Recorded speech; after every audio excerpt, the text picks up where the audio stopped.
Subscribe करा siddhis kitchen channel आणि नवनवीन व्हिडिओंच्या अपडेट पाहण्यासाठी बेल आयकॉन दाबायला विसरू नका। नमस्कार मित्रांनो, सिद्धीज किचनमध्ये तुम्हा सर्वांचं मनापासून खूप खूप स्वागत। तर आज मी तुम्हाला कुरकुरीत आणि खुसखुशीत अशी चकलीची रेसिपी दाखवणार आहे। तर चला मग आपल्या रेसिपीला सुरुवात करूयात। तर त्याआधी सुरुवातीला आपल्याला चकलीसाठी भाजणी तयार करायची आहे। तर इथे मी 4 वाट्या तांदूळ घेतलेले आहेत आणि तुम्ही इथे तांदूळ कोणतेही वापरू शकता। त्यानंतर इथे मी 2 वाट्या चणा डाळ घेतलेली आहे आणि ह्यामध्ये 1 वाटी उडीद डाळ आहे आणि ह्यामध्ये अर्धा वाटी मूग डाळ आहे। तर त्यानंतर इथे मी स्वच्छ पाण्याने तांदूळ धुवून घेतलेले आहेत। आता हे तांदूळ मी एका कॉटन कपड्यावरती फॅन खाली 5 ते 6 तास सुकत घालणार आहे। हे तुम्ही सुद्धा पाहू शकता।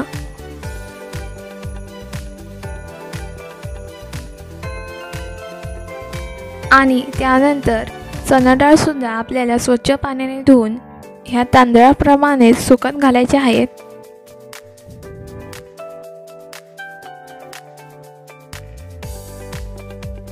चणा डाळ सुकत घातल्यानंतर आता आपल्याला उडीद डाळ सुद्धा सुकत घालायची आहेत। उडीद डाळ सुकत घातल्यानंतर आता आपण मूग डाळ सुद्धा स्वच्छ पाण्याने धुवून सुकत घालूयात।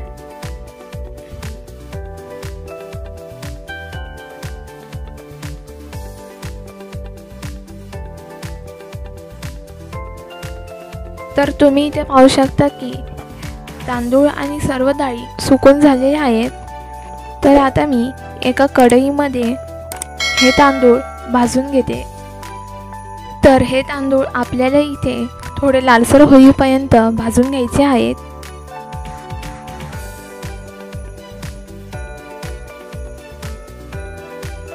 तांदूळ भाजून झाल्यानंतर आता मी हे तांदूळ एका परातीमध्ये ओतून घेते आणि त्यानंतर बाकीचे उरलेले तांदूळ ह्याच पद्धतीने आपल्याला भाजून घ्यायचे आहेत।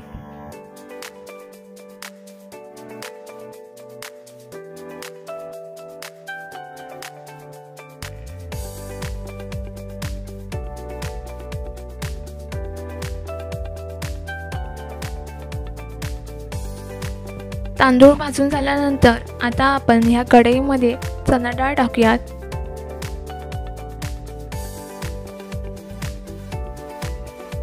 चणा डाळ टाकल्यानंतर आता या आपण भाजून घेऊयात।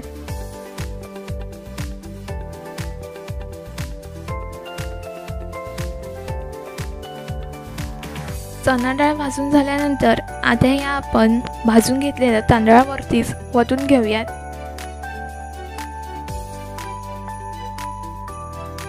आणि बाकीचे उरलेले चणा डाळ सुद्धा भाजून घ्यायचे आहेत आपल्याला। चणा डाळ भाजून झाल्यानंतर आता मी ह्या कढईमध्ये उडीद डाळ टाकते। उडीद डाळ टाकल्यानंतर आता हे मी उडीद डाळ सगळ्या बाजूनी भाजून घेते। तर तुम्ही इथे सुद्धा पाहू शकता की आपली उडीद डाळ भाजून झालेली आहे। तर आता मी ही उडीद डाळ चणा डाळवरती ओतून घेते।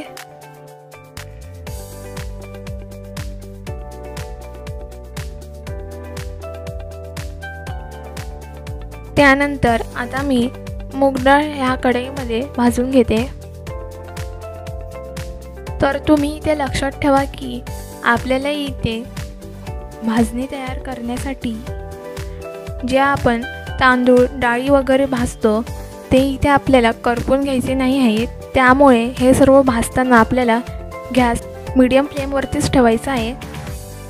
तर आता तुम्ही पाहू शकता की माझे मूग डाळ सुद्धा छान पद्धतीने भाजून झालेले आहेत।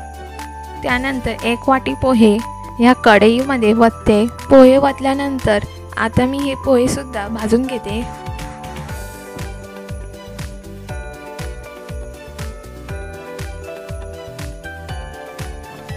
तर इथे माझे पोहे सुद्धा भाजून झालेले आहेत। तर आता मी हे पोहे सर्व डाळींवरती ओतून घेते आणि त्यानंतर अर्धा वाटी धने मी या कढईमध्ये ओतून भाजून घेणार आहे। हे तुम्ही सुद्धा इथे पाहू शकता।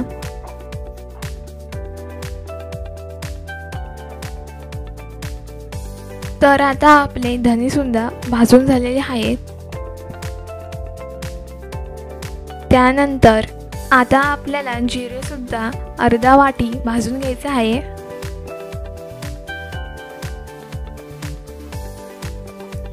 जिरे भाजून झाल्यानंतर आता मी ह्या कढईमध्ये अर्धा वाटी साबुदाणे ओतते।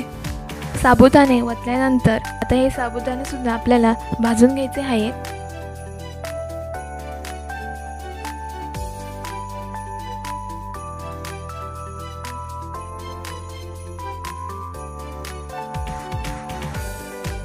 साबुदाणे भाजून झाल्यानंतर आता मी 50 ग्रॅम मिरी सुद्धा भाजून घेणार आहे। तर इथे आपली काळी मिरी सुद्धा छानपैकी भाजून झालेली आहे। तर हे सर्व भाजून झाल्यानंतर आता मी हे सर्व मिक्स करून घेणार आहे। हे तुम्ही सुद्धा पाहू शकता। हे सर्व मिक्स करून झाल्यानंतर आता हे आपल्याला घरघंटीवरनं दळून आणायचं आहे। त्यानंतर इथे मी गॅसवरती कढई तापत ठेवलेली आहे।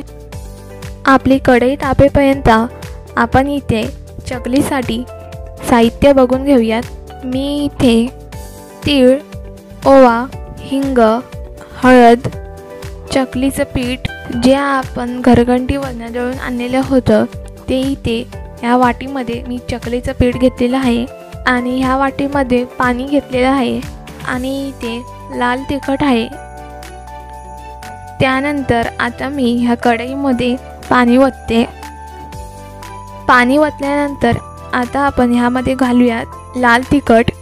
लाल तिखट टाकल्यानंतर आता आपण ह्यात हळद टाकूयात।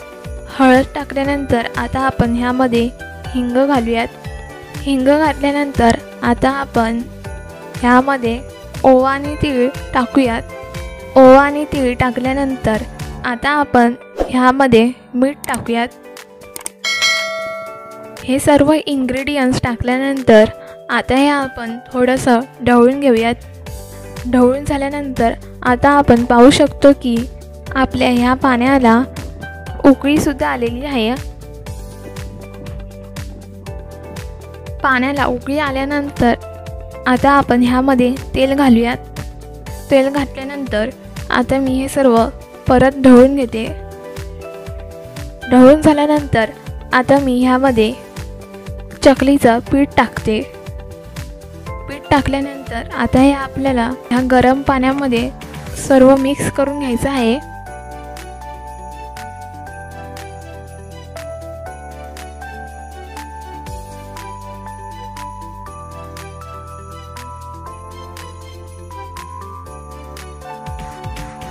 मिक्स करून झाल्यानंतर आता हे थोडं थंड होण्यासाठी यावरती आपण झाकण ठेवून देऊयात। ह्या पद्धतीने तुम्ही सुद्धा इथे पाहू शकता। त्यानंतर चकली तळण्यासाठी एका कढईमध्ये मी तेल तापत ठेवलेलं आहे। आपलं इथे तेल तापेपर्यंत आपण जे आधी चकलीचं पीठ तयार केलं होतं ते आता एका परातीमध्ये ओतूयात। त्यानंतर इथे आपल्याला ह्या पिठामध्ये थोडं थोडं पाणी घालून चकलीचं पीठ मळून घ्यायचं आहे। जसं की आपण चपात्यांचं किंवा भाकऱ्यांचं कणिक मळतो त्याच पद्धतीने इथे आपल्याला चकलीचं सुद्धा पीठ मळून घ्यायचं आहे। हे तुम्ही सुद्धा इथे पाहू शकता।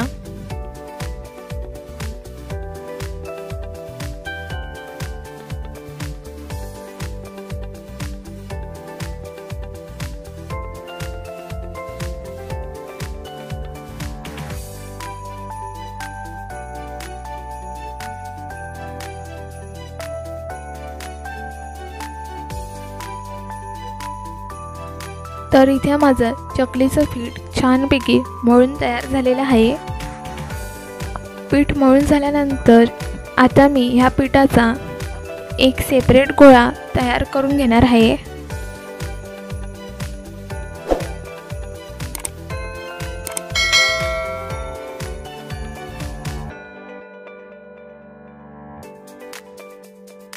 तर ह्या पिठाचा गोळा आता मी चकलीच्या साच्यामध्ये घालून घेते। तर इथे तुम्ही पाहू शकता की आपलं ह्या पद्धतीने पिठाचा गोळा ह्या चकलीच्या साच्यामध्ये भरून झालेला आहे। त्यानंतर आता आपण ह्या साच्याच्या सहाय्याने चकली पाडून घेऊयात। त्यानंतर तुम्ही इथे पाहू शकता की माझे इथे व्यवस्थित पद्धतीने ह्या साच्याच्या सहाय्याने चकल्या पाडल्या जात आहेत।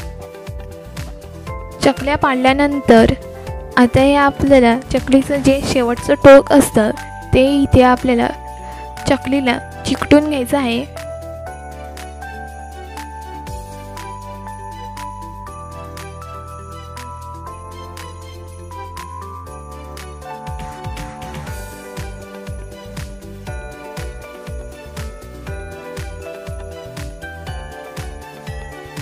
चकली साच्याने पाडून झाल्यानंतर आता हे सर्व चकल्या आपल्याला तेलामध्ये सोडायच्या आहेत।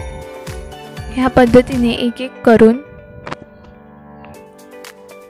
तुम्ही इथे पाहू शकता की माझी इथे चकली तेलामध्ये सोडल्यानंतर अजिबात तुटत किंवा विरघळत नाहीत। हे चकली तेलात आपण सोडल्यानंतर तोपर्यंत आपण बाकीची चकली साच्याने पाडून घेऊयात।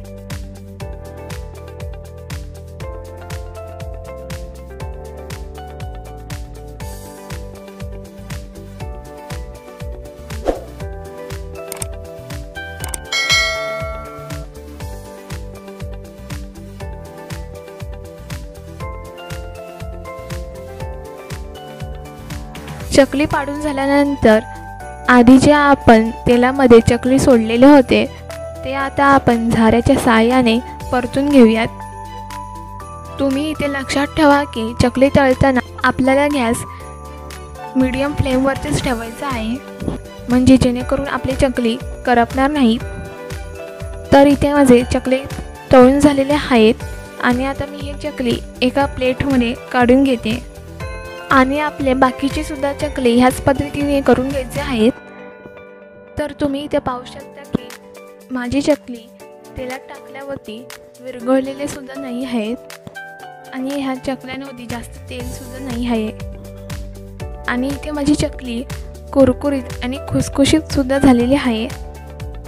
तर मित्रांनो, या पद्धतीची रेसिपी तुम्ही घरी बनवून जरूर ट्राय करून बघा। तुमची रेसिपी कशी झाली आहे हे आम्हाला कमेंट बॉक्समधून नक्की कळवा आणि तुम्हाला हा व्हिडिओ आवडला असेल तर या व्हिडिओला सबस्क्राईब करा आणि लाईक करा।